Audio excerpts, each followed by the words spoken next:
I wanted to show my son the perils of time travel, that even a well-intentioned journey could have horrible, unforeseen consequences by kicking off a domino effect that years down the line leads to a travesty like Terminator Salvation.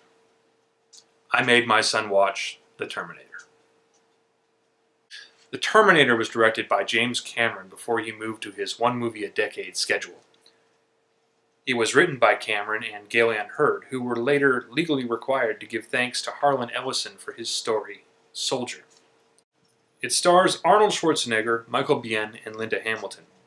Lance Hendrickson and Bill Paxton also appear, where they both suffer their first death in the Terminator Predator Alien trifecta. It was made in 1984, the same year I moved from Canada to Texas, and myself was relentlessly pursued by my annoying accent. I made you watch The Terminator.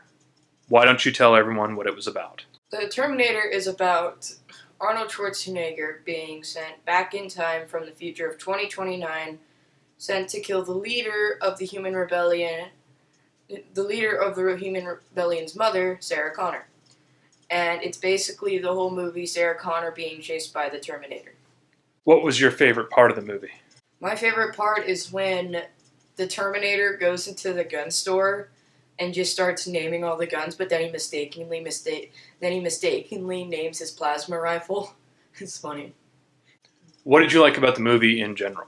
My favorite part about the movie in general is the way the Terminator was designed, because usually robots are not, like, they're more just circuits and just big hunks of metal, but the Terminator's, like, covered in human tissue, and, like, I like the way that that's designed, and also, I mean, the animation of the skin wasn't really that good, but I really like the way that they're designed.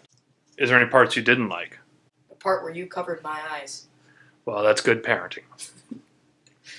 Would you recommend this movie to your friends? Yes.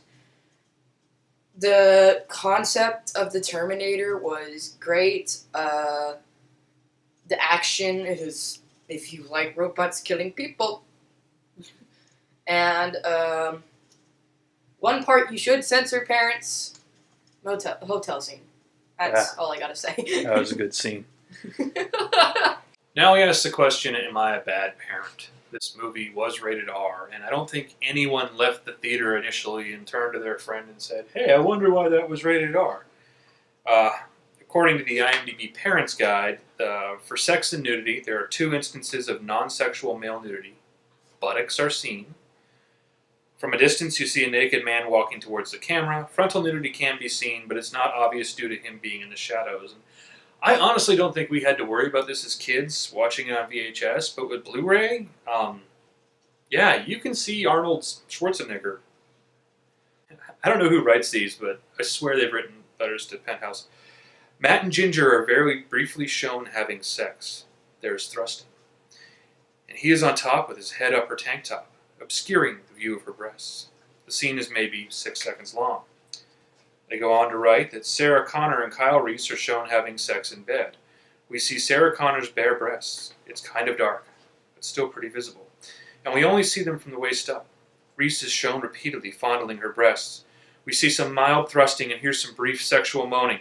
The scene is probably about 60 seconds long. It's not as explicit as it sounds, and it's a very romantic scene and doesn't feel like a normal R-rated sex scene. Still, it's hot. Violence! Fuck yeah, that's why we loved it. Punk is killed by getting punched through the chest, partially off-screen. The Terminator's bloody hand is seen and it is holding the man's heart. The Terminator goes to a gun store to purchase weapons, and upon receiving the guns, shoots the clerk. We only see the end of the gun as it fires. We do not see the clerk die. A woman is shot several times off-screen. Later, a police photograph of her corpse is briefly seen. Several people are shot apart in a dark room with a large laser machine gun weapon. Large laser machine gun. No, the plasma rifle in the 40-watt range was not available. I don't think the person that wrote this was paying attention. Minimal gore, but still violent and disturbing. What's wrote this? In one sequence, many police officers are shot and killed without much gore. Lots of chasing and shooting towards the end. A man is killed by an explosion. We briefly see his corpse up close with some blood on his body. Oh, it grease that's tame. Sarah is implied to have broken her leg after an explosion. She pulls a bloody piece of shrapnel from a gash in her thigh, and we see her crawling and able to walk in pain. I remember that freaking me out as a kid. Language. Yeah, this is the other reason we love this movie. 9 uses of fuck, including 1 use of motherfucker. God, I love how they always put motherfucker like in its own class, because God, it truly deserves to be.